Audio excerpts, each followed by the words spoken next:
My mother would hire a high-priced lawyer using my dad's money, spin a web of lies, and convince my dad that I was fabricating evidence to ruin Julian's wedding out of jealousy. If I just showed my dad the video privately, he might be too heartbroken to act, or my mother might manipulate him into covering it up to avoid a public scandal. No, they wanted a grand, perfect, high society wedding. They wanted to parade their perfect lives in front of the world while stepping on my neck. So, I decided I was going to give them a performance they would never forget. I contacted a trusted private investigator named Robert and paid him a hefty retainer to track down where Julian had taken the watch. Within 24 hours, Robert found a high-end, shady pawn shop downtown. Julian had sold my grandfather's priceless $90,000 heirloom for a pathetic $35,000 just to get a quick cash payout. I went straight to my bank, withdrew my entire life savings, money I had been carefully hoarding for a down payment on my first home, and I went to that pawn shop. I bought my grandfather's watch back. It broke me financially, but holding that watch again was worth every single penny. I secured it safely in a private safety deposit box at a national bank where absolutely no one had access but me. I also made sure the pawn shop owner provided me with a certified copy of the bill of sale, the security footage of Julian completing the transaction, and the official thumbprint log required by state law for high-value pawned items. Next, I needed definitive, irrefutable proof of the genetic fraud. I invited my dad over to my apartment, under the pretense of wanting to watch a football game and have a beer, just the two of us. It was the first time in years we had spent quality time together without my mother whispering in his ear. We had a great time, and when he left, I carefully took the glass he had been drinking from and sealed it in a sterile plastic bag. I already had a hairbrush that Julian had left at my place during a family dinner a month prior, which still had several of his hair follicles attached. I sent both samples to an express DNA paternity testing laboratory, paying an exorbitant fee for a rush analysis. 5 days later, the official document landed in my email inbox. It stated, with a 99.9% certainty, that Arthur had 0% probability of being Julian's biological father. The trap was set. For the remaining 48 hours leading up to the wedding, I played the part of the supportive, quiet younger brother perfectly. I went to the rehearsal dinner. I smiled for photographs, and I watched my mother glow with aristocratic pride as she organized the final details. Julian looked relieved, thinking his debts were paid and his crime was buried forever. Then came the day of the wedding. The ceremony at the historic chapel was absolutely beautiful. Clara looked like an angel, and I actually felt a pang of guilt knowing that her world was about to be turned completely upside down. But she deserved to know the truth before tying her legal and financial life to a monster like Julian. After the ceremony, all 250 guests moved to the Grand Estate ballroom for the reception. The champagne was flowing, the 5-tier cake was on display, and the atmosphere was electric. My dad looked genuinely happy, raising his glass to toast the new couple.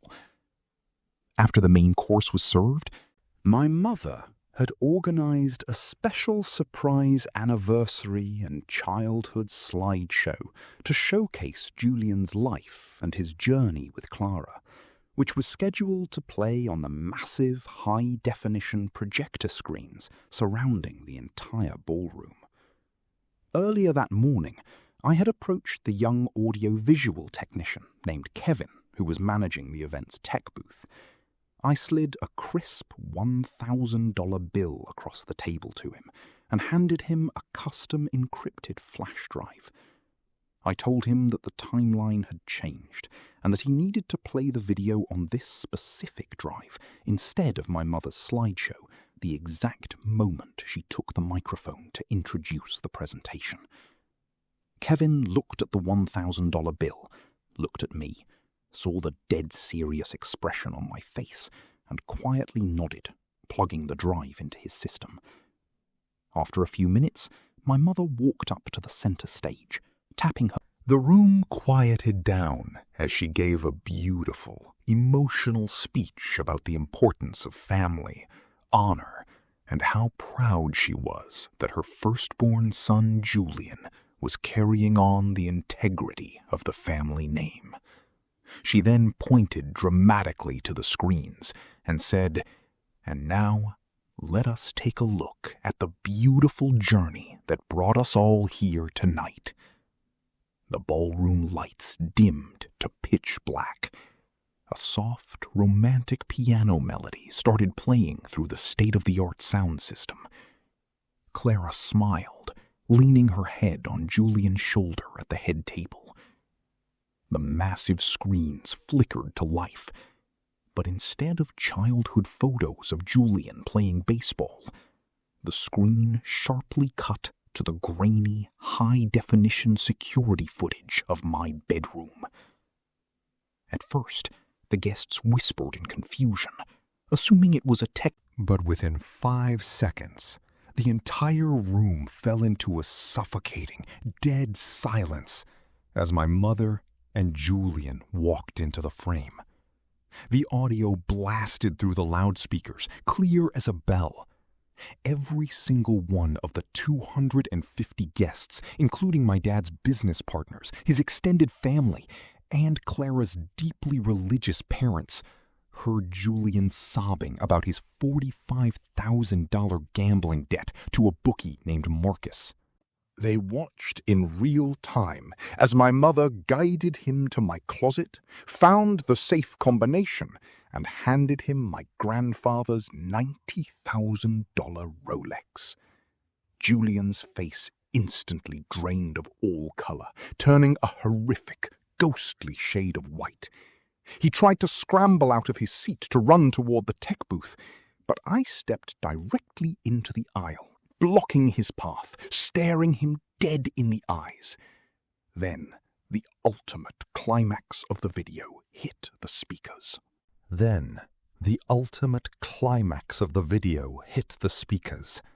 My mother's voice boomed across the ballroom, saying, "Arthur isn't your real father anyway, Julian, so who cares what he thinks? I have spent 30 years making sure that man believes you are his flesh and blood, just so you could inherit his family's trust fund."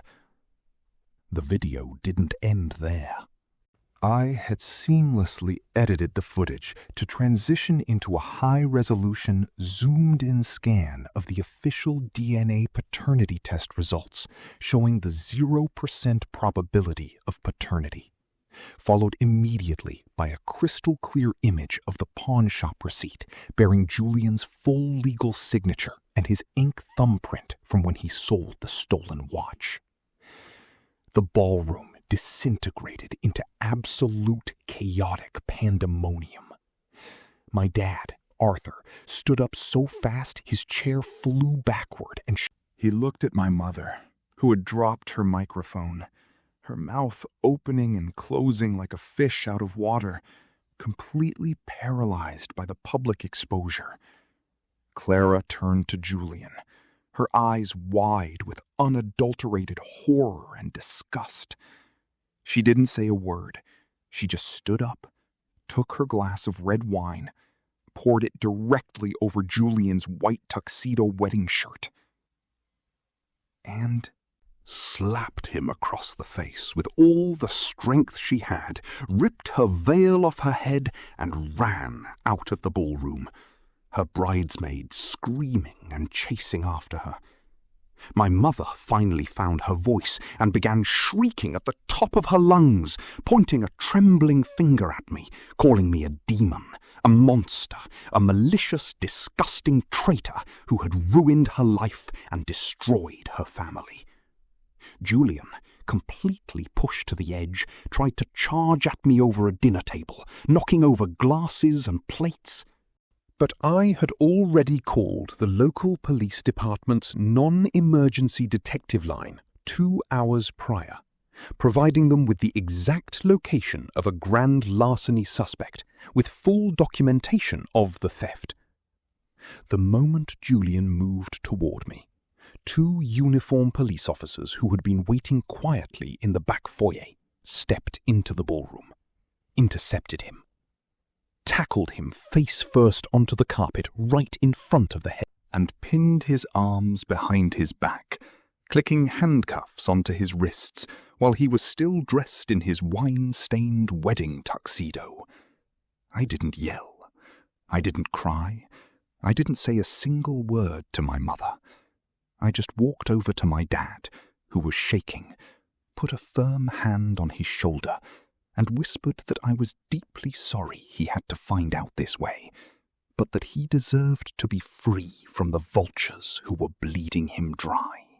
Then I turned around, walked out of the chaotic estate, took an Uber to a quiet lounge across town, and ordered a glass of 18-year-old single malt scotch.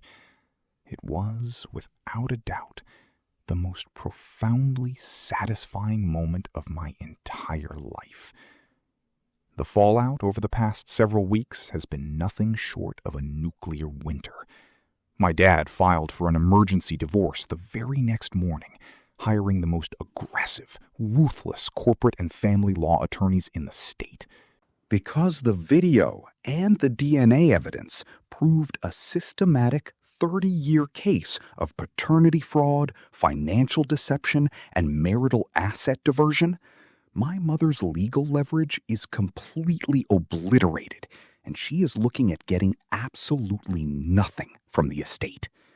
Furthermore, my dad ordered a forensic financial audit of all his corporate and personal bank accounts, and discovered that my mother had secretly funneled over $150,000 of his business capital.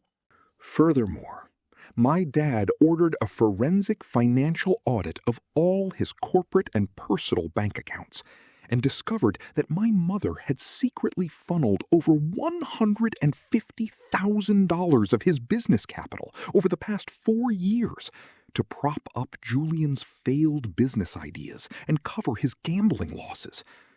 Julian is currently facing severe felony grand theft and grand larceny charges because I absolutely refuse to drop the case. And the pawn shop owner is also filing separate fraud charges against him for selling stolen property under false pretenses. Clara has already obtained a total marriage annulment, blocked Julian and my mother on every single platform imaginable, and sent me a private text message thanking me for saving her from stepping into a lifelong nightmare, even if the execution was brutal. However, my mother's entire extended family, my aunts, uncles, and cousins, have declared absolute war on me. They are constantly spamming my phone with horrific, threatening text messages and voicemail recordings, calling me a cold-hearted, calculated psychopath.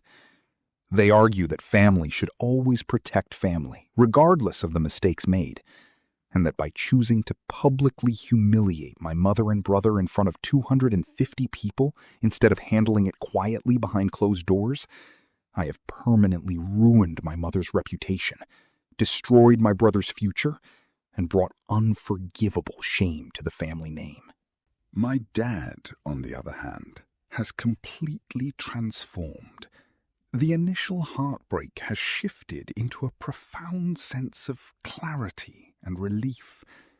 He has reconnected with me in a way I never thought possible, calling me every single day just to check in. He told me that while the truth completely shattered the world he thought he knew, I saved his life, his sanity, and his generational wealth from being stolen. He told me that while the truth completely shattered the world he thought he knew, I saved his life, his sanity, and his generational wealth from being stolen by people who never truly loved him. He has already legally rewritten his entire will and trust structure, stripping Julian entirely out of the lineage and naming me as the sole executor and beneficiary of his entire estate. We are actually planning a 2-week fishing and camping trip next month, just to get away from the city and decompress from the madness. Even though my dad completely supports me, and I have my grandfather's vintage Rolex safely back in my possession, seeing my mother and brother completely ruined, facing poverty and prison, sometimes leaves me with a strange, heavy emptiness in my chest. The family group chats are still a toxic wasteland of insults directed at me. So, Internet, I need your completely honest, unbiased opinion on this entire situation. Was the way I executed my revenge too cruel and malicious, or did they get exactly what they deserved? Am I the a-hole?